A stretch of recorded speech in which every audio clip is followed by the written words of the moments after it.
Yeah, so this is like your stomping grounds, huh? You ride here a couple days a week usually? Oh yeah. Here? Yeah. Check out how that friction shifting is working. Yeah, it's working good. Yeah. Nice and smooth. A full 8 speed. Yep, 2x8, baby. Yeah. 8 is great. 8 is great. 9 is fine. Yep.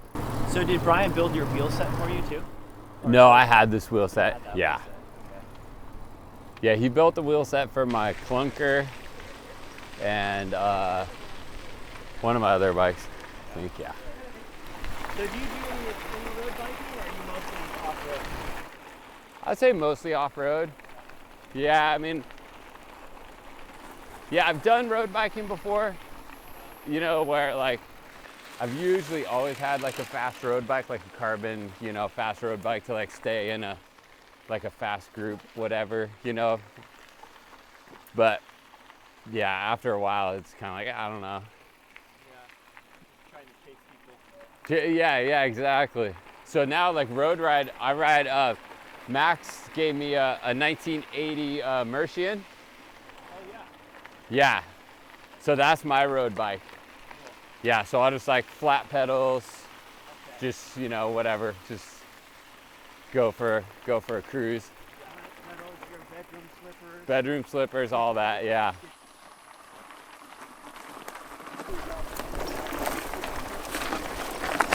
Yeah, we're good. No. That's all right.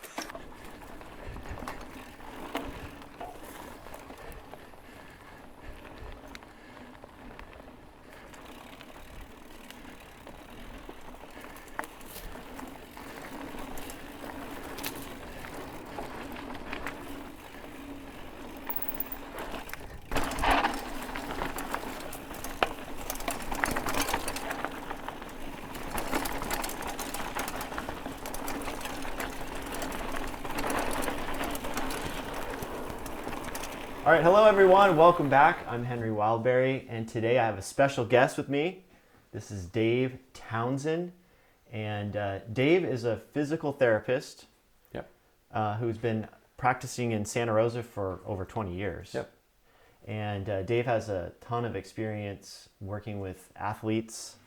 And do you work with other non-athletes, or do you focus mostly? Pretty wide range, yeah. So we have, everywhere from kids to older adults. Our oldest patient's probably 95 at the moment. Okay, cool. Yeah, so pretty big range, yeah. We'll get over to the bike that's over on the stand here in a minute. But I just want to introduce Dave to everyone. So welcome. Yeah, thanks for having me. Can you tell us a little bit about the work you do and the kind of patients or athletes that you work with? Yeah, so our practice is a pretty wide-ranging practice. So we'll have anywhere from kids, high school athletes, up to our oldest patients, probably 95 at the moment. And so over the years, we've seen just a lot of cyclists, just by nature of that's what I'm into, that's what I love doing. Mm-hmm. And so it's just kind of attracted that clientele. And so I do bike fitting and have seen a lot of cyclists over the years. And it's just a pretty wide-ranging practice with a specialty in cycling and endurance sports. Yeah. This is your bike, and why don't you tell us a little bit about it? And yeah, glad to. So this is a B-side, and this is made by my friend Brian Borchers, and he's in Forestville. So this is basically a relatively modern geometry mountain bike. Mm-hmm. It's just a proper mountain bike with a relatively slack head tube angle, not super slack, but like slack enough to have it handle real nice. Pretty wide wheelbase. It's just kind of like an all-arounder bike. All right, so basically I built 3 bicycle frames recently. I based them on the design of a gravel bike that I've been riding for a while, and it has a abnormally long chainstay, it turns out, but it seems to handle pretty good. So I took what I was using on my gravel bike, and I applied it to my mountain bike. So I built a few of these, and My friend Dave here wanted to try one out, so he went out and rode the bike and absolutely fell in love with it. And I mean, you know, why did you fall in love with it? I mean, what did you feel? Oh, it was great. I mean, it almost felt like a full suspension bike in a certain way. With the long chain stays, it almost felt like the back end was absorbing bumps and stuff. And but it didn't feel like the whole idea of long chain stay is that it's not as nimble and everything was slow steering and all that type of stuff and slow turning, but that wasn't the case. That it just like ripped around corners and took bumps. It was way more stable at speed than any other hardtail that I had ridden, and so I was like, yep, let's do it. Nice. Let's get one. So we built this based on the design for some other people that I was building for. And so what we're going to do is, I always like to change something a little bit. So we're going to go, what, an inch longer on the head tube, or on the top tube, did we decide? Yeah, I think so. And then a degree shallower, or what was it? What was yeah, our? I think we're going to go 1 degree shallower and 1 inch longer. So, so this is the head tube degrees. Right now we were at 69 degree on this bike.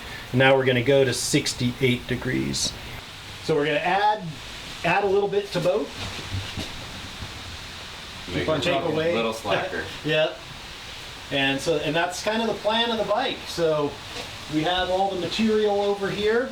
It's butted 858 chromoly steel and S-bend chain stays and seat stays for the tire clearance.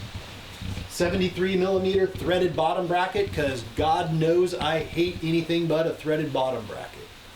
The one feature of this bike that is a little bit different than some of the modern geometry is we went for long chain stays. And so this has like an over 18-inch chain stay, which is quite long in comparison to most. And what it does is, at least for me, is it makes it feel so stable. So when you're coming down something like a little bit chunky, or you're trying to go a little bit fast, like around a corner, it just feels like super stable. And the only thing it doesn't, the shorter chain stay, it's not as good for like manualing and wheeling and stuff like that, which is, you know, the style of riding that I'm doing. That's not all that important at the moment. And so just the feel of the bike is just awesome. So we went for the long chain stays, and I love it. Yeah. And then 23 even on the, Because it was in metric on this thing, so we added it was an inch. 22 and a half, so we added an inch. So 23 and a half inch. And everything else stays the same. Yep.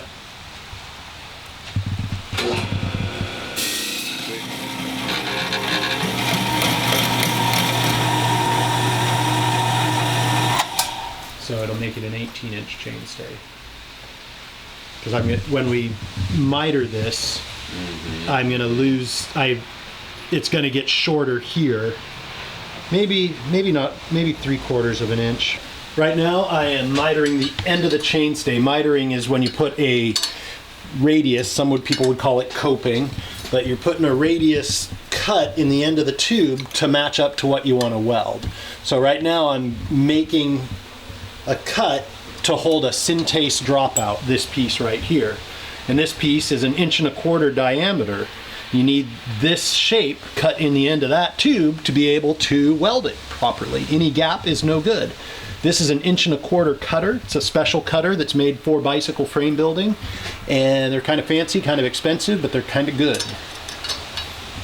Brian built me before the term gravel, like we would ride cyclocross bikes, but it didn't have just quite the right gearing and everything else. So like as kind of gravel was evolving, he built me a custom gravel bike. And we actually built it for Kaz. So it was like, hey, like what do we want? And we want a bike that has like wide enough clearance, because the cyclocross bikes had the clearance, but they didn't have just quite the gearing, right? And so it had kind of road gearing with a pretty big range for like climbing and everything, and then it had the clearance for the big tires, and the geometry was a little more kind of mountain bikey. Yeah. And so sadly, I lost that bike in the fires. So we lost our house in 2017. Dang. So that bike was gone, and all the rest of the bikes. But that was like a really special bike, and I hadn't gotten around to having Brian build me one. And so instead of building that exact same bike, this was just in the he was fiddling around with the longer chain stays and had some ideas, and I was like, oh yeah, I like that idea. And so that I really wanted a Brian bike again. So Yeah. So do you want more standover height, or were you happy with how high this was? the standover is pretty much right there. Yeah, it's thicker up here, so we need to keep this. We don't want to cut any of this off, so it all gets cut from the bottom.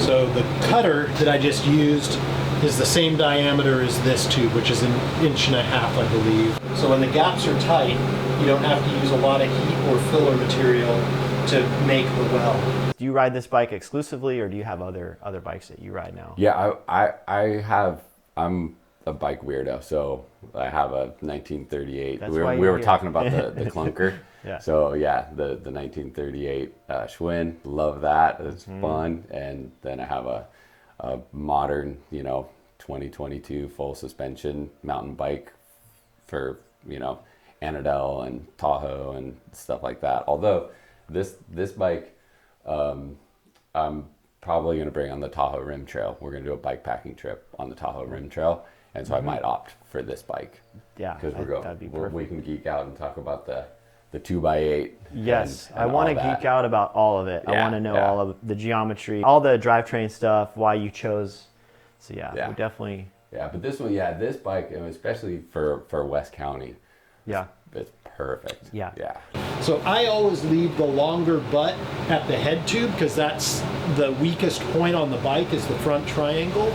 So the back end of the bike is a lot stronger because you have chain stays and seat stays meeting at the seat tube cluster and the bottom bracket cluster. So I want to keep this as strong as possible up here.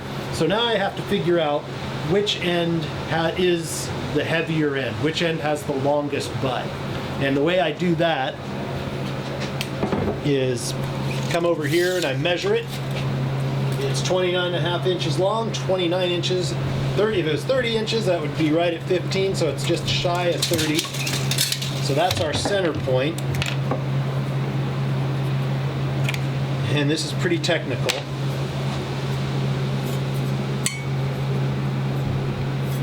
So it appears to me that this is the long butt. So on this tube, the painted end is the long butt. Now, you can also, after you do this for a while, and when I worked at Nova Cycles, you had to be able to kind of sight this stuff. You can look inside the tube and be able to estimate where the wall is. So I need to clean out the tube from the inside where the light is. What I'm looking at, when you're looking inside of this, you can see sort of a ripple, if you will, on the inside diameter of the wall. So Dave, I want you to look through this. Because I like to do like heavy duty mountain biking. I like to do gravel biking and road riding too. But I'd probably pick, this would probably pretty much have to be the bike because the full suspension, full on bike, that's going to feel quite a bit slower on the road. Whereas this feels nice on the road. And then the gravel bike, when you start getting into some more technical stuff, you can do it, but it's this is a lot more capable on technical stuff. Yeah. Too. So Cool. yeah, it kind of I would say this bike kind of like if you had to get rid of all the other bikes, I think this one would probably come to the top. It's coming in. So I have to take just about that exact amount off of the bottom and edges of this tube. Yeah, and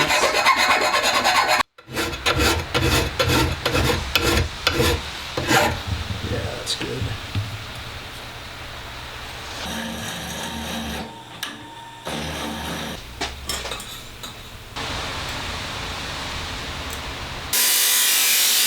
ready to geek out a little bit on the bike? Okay. Yeah. Well, so why don't you talk about, let's start with the frame. I mean, obviously that's the most important part here. So this frame is a custom steel. Yep. It's TIG welded. Yep. And Brian Borchers, who did this. So what's the tube spec? Why did you choose that for this? So to be honest with you, I honestly don't know the exact what brand of tubing and all that. I just trust him. Okay. And so the idea being a bike that is not so light that you can't pack it down with some gear, and also be able to handle I'll ride this at Annandale sometimes, which is pretty rocky, pretty technical. You want a bike that's pretty robust and definitely is gonna kind of handle whatever you give it. So it's heavier tubing, so it's just stronger, you know. And so you sacrifice a little bit of weight for strength. Okay, so you got a tapered head tube. Yeah. And that's for this suspension fork. Yeah. So is that 1.5 inches then to 1.8 inches? 1.8 inches. Okay. Yeah. Yep. And what's the travel on the fork? The travel is 120. 120. Okay, Yeah. so that's right in the kind of hardtail mountain bike range, or would that also? What would you call that range? Yeah, so that would be kind of your trail bike. Okay. Down country, they're calling it, that type of stuff. And so your true cross country is going to be more your 100, 110. Lot lighter weight. You don't need as much travel because you're going for weight saving. So you're going to have a super light frame. It's not going to have any of the little extra bits and pieces to put extra things on for packing or different things like that. And so so the travel is it's very, very capable for really technical trails. Okay. But light enough, so it doesn't feel like a hog. A tank. When you're a tank. Yeah. I mean, some would say this is a tank. Some would say that. Right. I mean, this is not a 22-pound, racing bike. Okay. Right. Yeah. Yeah. Okay. So then what's kind of the geometry on the front end? And what did you do here? Did you have him build today traditional stuff is really long top tube, short stem? Yeah, Did you so go it's for definitely that? yes, exactly. So it's kind of the modern hardtail design is not too dissimilar, honestly, to the full suspension, which is comparison to before on hardtails that had steeper head tube angles, shorter wheelbases, shorter chain stays, longer top tubes. Okay. So that's what I think I have. Yeah, so you're kind of more, so fit wise, you'd be more stretched out. Feel Whereas very stretched these out. are more this is a very short stem by the old hardtail standards, 90s mountain biking. That's very short. Yeah, Yeah, it looks yeah, short. so And that's a custom stem, by the way, right? Yeah, okay. This is a Jeremy C-Sip stem. Oh, okay. Yeah. Jeremy C-Sip. Yeah. Oh, cool. Yeah. But so it's basically kind of relatively longer wheelbase for stability, and then a little shorter cockpit and a slacker head tube. And as I said, I think we landed on 68. 68. Yeah, trail. whereas I think my full suspension mountain bike is probably 65. Okay. Something like that. Yeah, so slacker. Okay. And there's a lot of hardtails that are going way slacker than this. So some would say this is not very slack. Okay. So it's slacker than 90s mountain bike stuff, and not as slack as the more modern. I mean, there's really slack, and they feel. The thing that there's nothing wrong with that. Some of those handle really. It's just more what you want. Sometimes they can feel a little on climbs. They can feel a little what's called wheel flop. And kind of that front end starts to feel it's kind of doing this on you. Whereas this, it's when you're climbing, you can go in that lowest gear, it's 24, 24 and 40 in the back, and so you can go up, real steep stuff. Like I said, probably walking.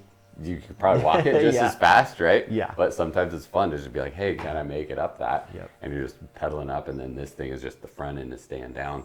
The front end's not wandering all over the place. It's just kind of like right there with you. And like I said, just the feel, it's like it's comfortable. It's going to be there for you. So Yeah. I should have asked first, but we'll get there now. This is a 29er or is this a 27.5? 29er. 29er. Okay. Yeah. Do you know what the trail number is for this bike? I don't. Okay. I don't. Yeah, I'm curious because that would be Yeah, we that, should. that flop. We'll get let's it and we can calculate put it. that. We'll put a little thing under here what the trail is. Yeah. Okay, so 29er, 66, 68. 68 head tube angle. Yeah. Okay. And then you said 18-inch chain stays, which it's more than 18-inch. I think More it than might be 18.5. yeah, because you have a lot of tire clearance back Yeah, here. exactly. Yeah, you can see it's definitely out there. Yeah. And you were saying that provides a lot more stability. Also, it helps with your front derailleur here. So you went with a 2x, 2x. Yep. and that helps get a little more clearance from the derailleur. Yep. And it also gives a nice chain line as well, right? Longer chain stays, less acute of an angle. Exactly. Yeah. So I can run. So my big ring is 36, and so I can go 30. I can do the 40 on that. On the 36 on to the 36. 40. Yeah.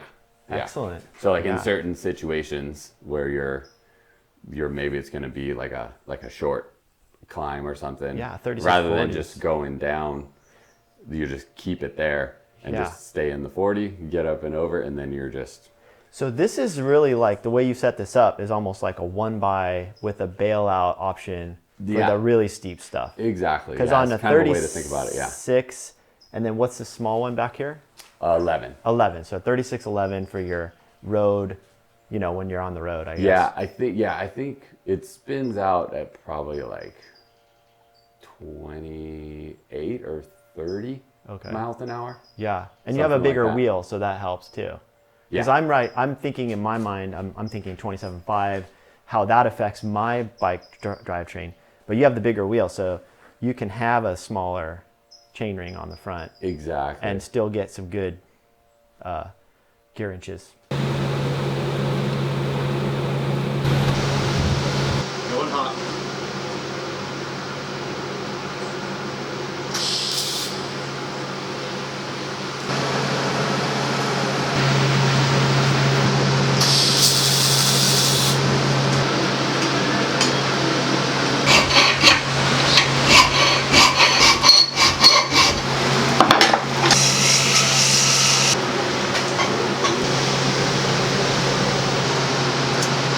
And here we go.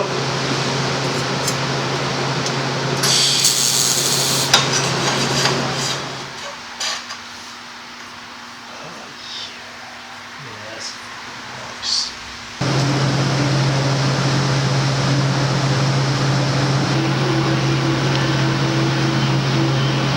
Yeah. Wow, that's pretty cool. So you've got the you're sort of marrying together mostly, I would say, kind of old school mountain bike stuff with a little bit of modern to it. you got it. Yeah, and I've gone on my recent bike. I did a video about a triple where I talked about the reasons why I picked a triple. But you have the double, and before I go on to that, I was going to ask you, with a mountain bike, do you find that it's helpful to have this ring be a little bit smaller? Does that provide, what do you think about having it? Because on a triple, obviously the ring's going to be bigger. Right. So maybe you can talk a little bit about that. I think the reason to go double as opposed to triple on the mountain bike is because you don't really ever need like I was saying, it's like there's not too many situations where I'm needing more than a 3611. Okay. Like I'm never thinking to myself like, oh shoot, Yeah. like I really need to have a lot more Yeah. gear inches Yeah. at the moment. Yeah, so I think that's kind of the thinking. And as you said, you can just use it as a 1x, and then when you're out there for the on a 4-hour ride, and then you have a 20 or 30 Yeah. minute big steep climb. You're just like, okay, Throw it in I'm the gonna small I'm gonna ring. put it down to the small Yeah. ring and get on up this thing. Yeah. So, but yeah, that's kind of the thinking on that. And you get more. I mentioned that you would have better clearance. Is that actually an issue on mountain biking? Like to have mean- more clearance under here, or? I mean, I don't think so. No. Not really. Like okay. if we were going like instead of 36, going like 40. like or a something well, I like have a that. 46 on mine. Yeah. So it's almost like a road. Yeah, I chain ring. think. Yeah. Although, yeah, thinking because we used to ride. That's what we used to ride as triples because that's all you had. Yeah. And so, The golden days. yeah. The golden days of Cool. cycling. Yeah. But yeah, I think clearance is probably not a huge issue. Okay. And I think too, like maybe if I was going to do a more of like a gravel-ish, or there was going to be more pavement and there were more sections where I wanted that bigger ring, go to like maybe a 40 or something like that. Yeah. Yeah. And you can do that. This is a 110 BCD, I think. Yeah. On this is a Shimano XTR. Yep. So you've got the square taper bottom bracket with the Shimano XTR. I don't know exactly what era this is, but I know it's the early. Is this the first era of XTR? I believe so. I'm not 100% certain. Yeah. I mean, it's a beautiful crank, no question. Yeah, that was kind of the part of the reason that I wanted to go with this setup is because it's like I know what 1x12 with electronic shifting feels like in a 52 in the back, right? And it's a huge range and it's great and it's awesome. It feels good, but I feel like a bike like this, I think even aesthetically, I think that I just love the XTR. Yeah. And the whole idea of like friction, so like running friction in front and rear, and it kind of brings me back to the old days. I think this shifter, Sun Tour shifter, is the same one that I had on my very first mountain bike in like 1991 or so.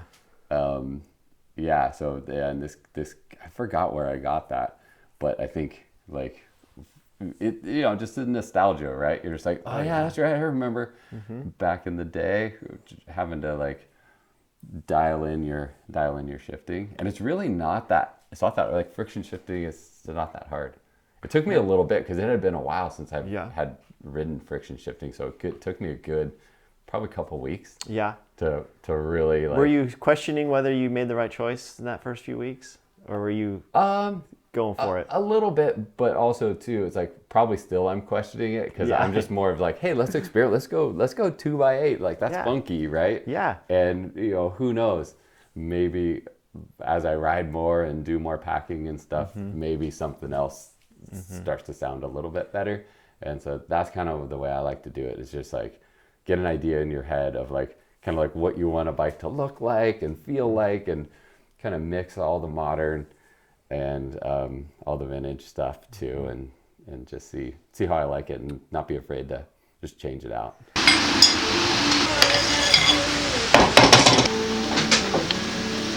Sometimes you just gotta go for it. All right.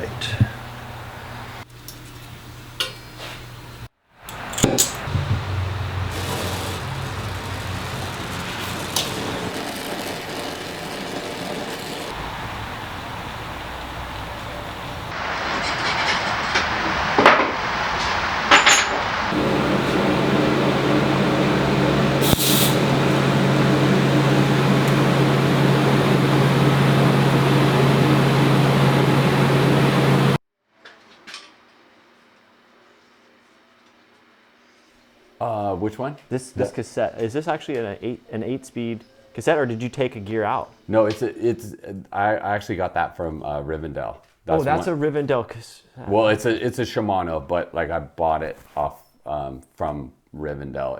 It's one of their standard ones that they put on their bikes. Yeah, so it's a Shimano HG 11 to 40. So they make an 11 to 40 8-speed cassette. Yep. So they didn't make those back when this came out, right? No, so that's the thing of the triple. The reason that we always had to run triple is because you didn't have I forgot actually when those came out, to be honest with you. But yeah, your biggest one in the back in the day when we were running triple was 32 maybe? Maybe 32. I can't really think off the top of my head, but yeah, there were 36. no like pizza. 36 actually. 36. Probably yeah. 36. Yeah, so that's really cool. And you've got the old Shimano Dior derailleur, which is another cool thing that you can get this to work with these components. You got a modern, or a newer front derailleur here. This is for... Yeah, that's the micro shift. I think they call it the skeleton key. Okay. And it's a really short cage to be able to, so it doesn't run into the chainstay. Got it. Right, because you have to keep it lower for the smaller ring. Yeah. Makes sense. Lower for the smaller ring, and the chainstays are a lot wider because these are 2.3s. 2.3s, wow. Yeah. Oh, and these are the fast tracks. Yeah, these are cool. Yeah. I've been wanting to try some of these someday. Yeah, they're pretty nice. I mean, like plenty of traction and stuff like for cornering, but they feel pretty fast as long as it looks good. Yeah. Well, this bike has got a ton of style, and that's what makes it really neat. Through axle, disc brakes. See, we talk about disc brakes here once in a while. Yeah. We have to bring a guest on though in order to talk about them. I totally we don't have any. No, I have one bike with disc brakes. Yeah. My mountain bike. But. You'd be happy to know that I definitely considered going canty on these. See, I would even almost talk you out of doing that on a bike with this suspension. Well, yeah, exactly. Yeah, I was gonna go maybe for like a smaller fork and go canties. Wow. And but yeah, when it came down to it, I was like, well, let's just go. I actually had these brakes anyways. Yeah. So I was like, let's go for hydraulic. For the record, where I draw the line on rim brakes is rigid forks. If your bike has a rigid fork, my personal preference is to have rim brakes. When I put suspension on, that's when I jump to disc brakes. That's a good way to think about it. Yeah, I wouldn't run rim brakes on a suspension fork or bike that has a suspension fork. Yeah. But for me, the rigid fork is where I kind of draw the line. I mean, okay, there's probably an example where I would run a disc brake on a rigid fork, but for my own personal bikes, and what I like to do. Yeah, that totally makes sense. That's kind of where I do it. Yeah. But okay, cool. And you got obviously dropper seat post. What else? What else is really different about this bike that you decided was something for you that you couldn't get at a bike shop in a modern, off the peg bike? I think we've hit it. The longer chain stays. I mean, that's pretty hard to come by. What about seat tube angle or? So as far as seat tube angle, that's the other thing about the modern geometry of hardtails and even the full suspensions bike. It's like slack here and then steep here. And so if you look at a lot of those bikes, the seat tube angles are starting to get really, really steep. And there's debate on that. And I know Brian was pretty hot on let's not do that with this bike and see how it feels. And I would definitely say that I'm happy with not going as steep. The idea with going steeper is that if you go steep on the seat tube and then you go slack here, when you're climbing especially, it like keeps the front end down, like so the front end doesn't wander. So if you go slack and slack, that's when you start kind of feeling like way kind of back on the bike, and that's when that wheel flop starts to feel weird and stuff. So we kind of struck a balance too. And there's also an aesthetic too. Like when you're looking at a double diamond frame bike and those seat tube angles starting to get steep, it's just there's a certain aesthetic about it. It's not bad, but it's like yeah, Brian was just like, yeah, you know what? Like, part of it is like, I just don't like the way those start to look a little bit. Yeah, I have to agree. You know, I and have to so, agree. and I'll have to say, like, it definitely played out because my full suspension bike, it's the steep. Is it? So it's steep and slack, and it's great. As I said, it's great, feels good, it climbs awesome, and everything like that. But like this one does too, even though we decided to not go as steep on the C2 Bengal.